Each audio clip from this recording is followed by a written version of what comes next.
बिस्मिल्लाहिर्रहमानिर्रहीम, अस्सलामुअलैकुम। Programme morning spot में मैं आपके साथ हूँ, आपकी होस्ट शाइस्ता शहजाद।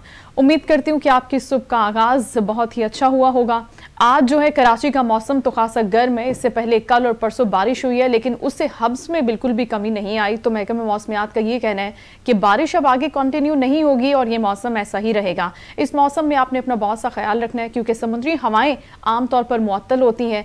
तो ये तो था वेदर अपडेट। इसके साथ साथ शो में हम आपके साथ बात करते हैं जो मुल्की पॉलिटिकल सिनेरियोज के अंदर उभरती हुई सिचुएशंस हैं, खास तौर पर इलेक्शन के हवाले से।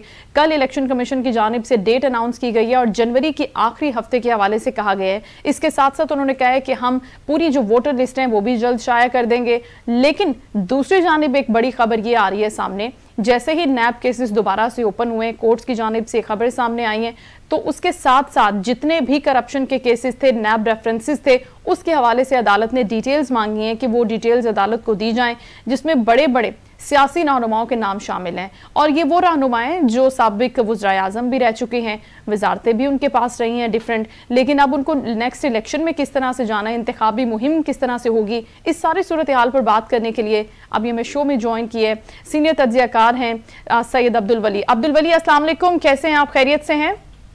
वालेकुम अस्सलाम, आप खैरियत से हैं? शायद तबीयत ठीक है आपकी? अल्हम्दुलिल्लाह। वली, हम जिस तरह से बात करें कि अभी इलेक्शन कमीशन ने जो डेट अनाउंस कर दी है जनवरी के आखिरी हफ्ते की, आपको लग रहा है कि ये वो एक हतमी तारीख का ऐलान कर दिया गया है और अब कुछ स्टेबिलिटी आ जाएगी? जिस तरह से पहले बहुत ज्यादा इब्हाम पाया जा रहा था कि इलेक्शन होंगे या नहीं होंगे, लेकिन केयर टेकर गवर्नमेंट कह रही थी कि हमारा काम ही सिर्फ ये है और हम आए ही सिर्फ इसलिए हैं कि हम एक साफ और शफाफ इलेक्शन का इनेकाद मुमकिन बना सकें। जी बिल्कुल शाइस्ता, गुज़िश्ता रोज हमने देखा कि इलेक्शन कमीशन ऑफ पाकिस्तान की जानिब से बिल आखिर जो है वो जनवरी के आखिरी हफ्ते की जो है वो डेट दी गई है। और ये मौत से खातिर है कि अगर जनवरी के आखिरी हफ्ते में इलेक्शन होते हैं तो वो यकीनी तौर पर 28 जनवरी इतवार है, तो हो सकता है कि 28 जनवरी को ही मुल्क भर में इलेक्शन हो, क्योंकि इतवार का चुनाव इसलिए किया जाता है जो शहरी है उनकी छुट्टियां होती है, आराम से वो जो है वो कास्ट करने जा सकते हैं। और इससे कबल हमने देखा कि जो 2018 के इलेक्शन थे या 2013 के जो इलेक्शन थे वो उस वक्त जो मौसम था वो भी गर्मियों का था, लेकिन अब जनवरी में बिलाखिर जो है वो इलेक्शन होने जा रहे हैं, तो यकीनी तौर पर मौसम भी बेहतर होगा। ये सियासी गर्मा गेमी जो है वो जरूर होगी, लेकिन मौसम जो है वो जनवरी में बेहतर होगा। इसलिए पाकिस्तान पीपल्स पार्टी हो या दीगर जमातें हो, उनकी जानिब से जो है वो एक्सेप्ट कर लिया गया है। इससे कबल पाकिस्तान पीपल्स पार्टी के ये मुतालबा रहा कि इलेक्शन जो है वो मुल्क भर में 90 रोज के अंदर अंदर हो, जो आईनी मुद्दत है। बिलावल भुट्टो जरदारी भी जो है वो सिंध के दौरे पर इसी हवाले से निकले थे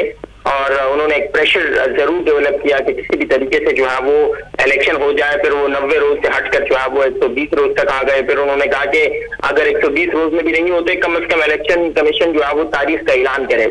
इसमें फिर बीच में हमने ये भी देखा कि सदर पाकिस्तान की जानिब से भी एक तारीख दी गई, उसके बाद सदर पाकिस्तान को यू टर्न लेना पड़ा और उन्होंने कहा कि ये तारीख फाइनल डिसीजन नहीं है बल्कि एक तजवीज है, क्योंकि पाकिस्तान तहरीक इंसाफ की जानिब से उनको एक खत लिखा गया था कि सदर पाकिस्तान जो है वो इलेक्शन की तारीख है।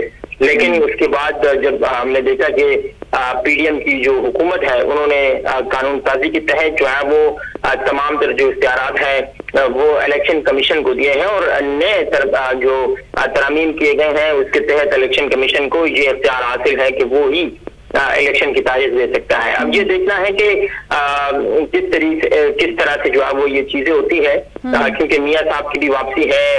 21 की वो डेट की अनाउंसमेंट कर चुके हैं, लेकिन 2 रोज कबल हमने ये भी देखा कि मियां साहब आए और छोटे मियां दोबारा से जो है वो लंदन चले गए हैं। अब एक अहम बैठक है, अब देखना होगा कि इसके बाद क्या डिसीजन है, क्योंकि जिस तरीके से मियां साहब की जानिब से बयानिया बनाने की कोशिश की गई, साबिक आर्मी चीफ, साबिक DGI और मुस्तकबिल के chief justice justice Ijazul Hasan के इंतखाब के हवाले से भी वो बात कर रहे हैं।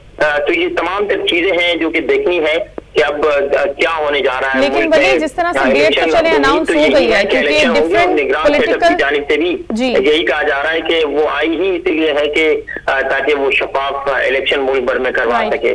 अब ये देखना है कि ये इलेक्शन किस हद तक शफाफ होते हैं, क्योंकि Pakistan Peoples Party level playing field का मुतालबा भी कर रही है कि इस वक्त जो फवाद हसन फवाद साहब है या दीगर वज़रा हैं वो ये समझती है, पाकिस्तान पीपल्स पार्टी ये समझती है कि ये तमाम तर जो वज़रा हैं ये इसमें 4 वज़रा नून लीग से हैं, तो किस तरीके से ये शफाफ इलेक्शन होंगे? अगर निगरान सेटअप इसी तरीके से रहेगा तो अब सवाल जरूर उठ रहे हैं और एक दूसरे के ऊपर पाकिस्तान पीपल्स पार्टी और मुस्लिम लीग नवाज की जानिब से लफ्जी जो जंग है वो शुरू कर दी गई है और इलेक्शन का माहौल एक हफ्ते से हम देख रहे हैं कि वो बन चुका है। सिंध में भी इत्तेहाद अब फाइनल पोजीशन पर है, मौलाना साहब उसको लीड करेंगे, जिसमें GDA है, MKM है, नून लीग भी शामिल होगी। तो एक इलेक्शन का एक माहौल हम देख रहे हैं कि वो बनना शुरू हो गया है। 3 माह में ना सही तकरीबन ये 3 माह से ऊपर ही इलेक्शन चले गए हैं, लेकिन उम्मीद है कि अब जनवरी में इलेक्शन होंगे, क्योंकि उसके बाद फिर फरवरी है और मार्च में जो सेनेट का टाइम पीरियड है वो भी खत्म होने जा रहा है। तो फिर अगर सेनेटर्स भी नहीं होंगे तो फिर किस तरीके से आइनसाजी होगी? तो ये तमाम चीजें हैं जिसे देखना लाजमी है और मैं समझता हूँ कि ये इलेक्शन जो है वो आपको आवाज आ रही है? जनवरी को एक्सपेक्टेड डेट नहीं दी गई है, लेकिन मोस्ट एक्सपेक्टेड 28 जनवरी है। अच्छा वली, मेरा सवाल यही था, जिस तरह से आपने खुद भी बताया कि बिलावल भुट्टो ने जो लेवल प्लेइंग फील्ड की बात की थी वो तो अभी हमें नजर नहीं आ रही, बनती हुई बिल्कुल भी नजर नहीं आ रही, क्योंकि अब जब आप खुद भी बात कर रहे हैं कि शहबाज शरीफ साहब एक मरतबा फिर मरियम नवाज के साथ वापस गए हैं, क्योंकि केसेस जब ओपन हुए सब लोगों के नाम सामने आए तो उन्होंने अपडेट आगे करनी है, लेट आना है, नहीं आना है, ये अभी फैसला हुआ नहीं है वैसे, लेकिन अगर ऐसा नहीं होता, वो नहीं आते, इंतखाबी मुहिम हम किसी भी सियासी जमात की तरफ से उस तरह से नहीं देख रहे, चाहे वो अगर हम बात कर लेते सिंध के पॉलिटिकल पार्टी पीपल्स पार्टी की,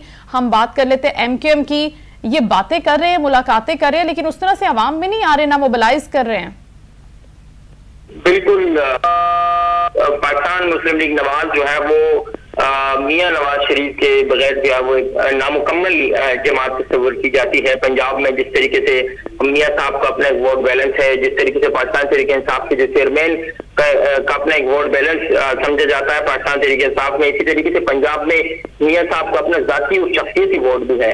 तो अगर वो नहीं आते और उनकी गैर मौजूदगी में इलेक्शन होते हैं तो यकीनी तौर पर ये पाकिस्तान मुस्लिम लीग नवाज के लिए बहुत ही बड़ा जो है वो दचका होगा, क्योंकि हमने देखा कि 16 माह की जो हुकूमत रही, जो इत्तेहादी हुकूमत रही, उसके बाद अब पीपल्स पार्टी इस बात से पीछे हट रही है कि जितनी भी अहम वजारतें थी वो तो नून लीग के पास थी और पाकिस्तान पीपल्स पार्टी के पास जो वजारतें थी उस हवाले से वो जवाबदेह जरूर है, जिसमें वजारत सेहत थी उनके पास, वजारत माहौलियात थी, वजारत खारजा पे खुद चेयरमैन पाकिस्तान पीपल्स पार्टी बिलावल भुट्टो जरदारी रहे और इसके अलावा जो दीगर वजार नवीद कंवर साहब जो है वो वजीर हैं। तो अब ये चीजें देखनी पड़ेगी कि पाकिस्तान पीपल्स पार्टी इसी बयानिए के साथ जाती है या नून लीग के खिलाफ वो महाज बनाने में कामयाब होती है, नहीं होती।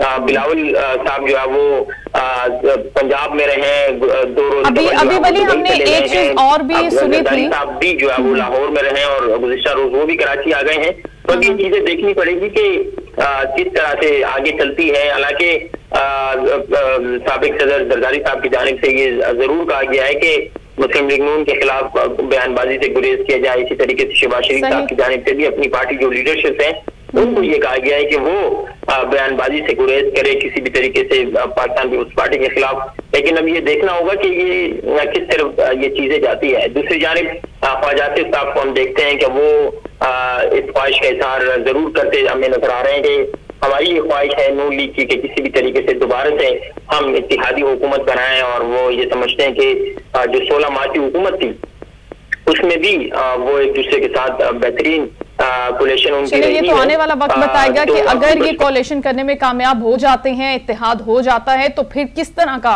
जो गवर्नमेंट का सेटअप है वो इख्तियार करते हैं ये लोग। लेकिन सबसे बड़ी बात एक मरतबा फिर वही है, जिस तरह से वली भी बता रहे थे कि लेवल प्लेइंग फील्ड नजर नहीं आ रही। ऐसे माहौल में इलेक्शन का इनेकाद होना मुमकिन है या नहीं है, क्योंकि इससे पहले अगर हम बात करें पुराने इंतखाबात के हवाले से 2018 की या फिर 2013 की, तो ये वाला जो सियासी माहौल है ये हमने पहले कभी नहीं देखा। तो आने वाला वक्त बताएगा कि चीज़ें किस जानिब जा रही हैं और किस तरह से क्या नैब केसेस भी पैरेलल चल सकते हैं और उसके साथ साथ इंतखाबी मुहिम भी चल सकती है। ये पॉलिटिकल सिनेरियोज के अंदर उभरते हुए सवालात हैं जिनका जवाब सिर्फ और सिर्फ वक्त ही दे सकता है। नाज़रीन, प्रोग्राम का फर्स्ट हाफ जिसमें हमने बात की है पॉलिटिकल सिनेरियोज पे, लेकिन दूसरे हाफ में हम बात करेंगे जुमातुल मुबारक है, रबीउल अव्वल का महीना है, बहुत ही रहमतों और बरकतों वाला, इसकी फजीलतें क्या हैं इसके हवाले से हम बात करेंगे। लेकिन यहाँ पर वक्त हुआ ब्रेक का, गेस्ट का तारुफ भी ब्रेक के बाद हम आपसे करवाते हैं। Stay tuned with us.